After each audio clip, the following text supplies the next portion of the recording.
les dispositions juridiques relatives. Ces concepts sont utilisés régulièrement. Dans le domaine de la lutte contre la corruption, nous attelons beaucoup au renforcement des capacités de ce qui est convenu d'appeler au niveau du projet JUPREC la relève générationnelle. Il s'agit des jeunes juristes de préférence maliens et maliennes que nous accompagnons et qui nous renforçons les compétences sur, n'est-ce pas, un certain nombre de sujets ayant trait aux droits humains, à la promotion et à la défense des droits de l'homme, notamment sur les réponses judiciaires et juridiques à apporter au phénomène de la corruption. Cela est d'autant plus important pour le projet que nous essayons dans cette liste, dans cette lutte, d'accompagner les partenaires, les départements, les structures déconcentrées de l'État également, ainsi que les institutions indépendantes qui sont investies de cette mission-là. Et c'est à ce titre-là que nous nous réjouissons, nous sommes fiers d'accompagner l'Office central de lutte contre l'enrichissement illicite pour cette initiative.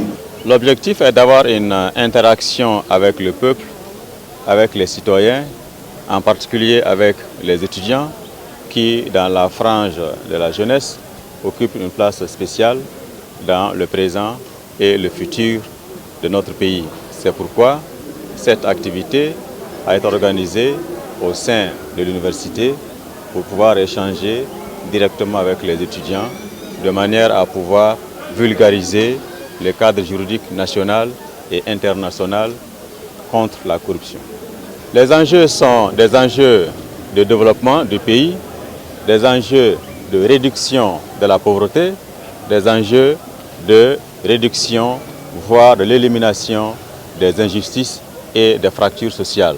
La corruption, c'est donc le vecteur malheureusement matriciel qui empêche notre peuple de parvenir au développement socio-économique, qui empêche les citoyens sur une base égalitaire de bénéficier des ressources publiques, qui empêche également notre pays de jeter des bases solides et durables d'un développement économique, gage du bonheur du peuple et des citoyens.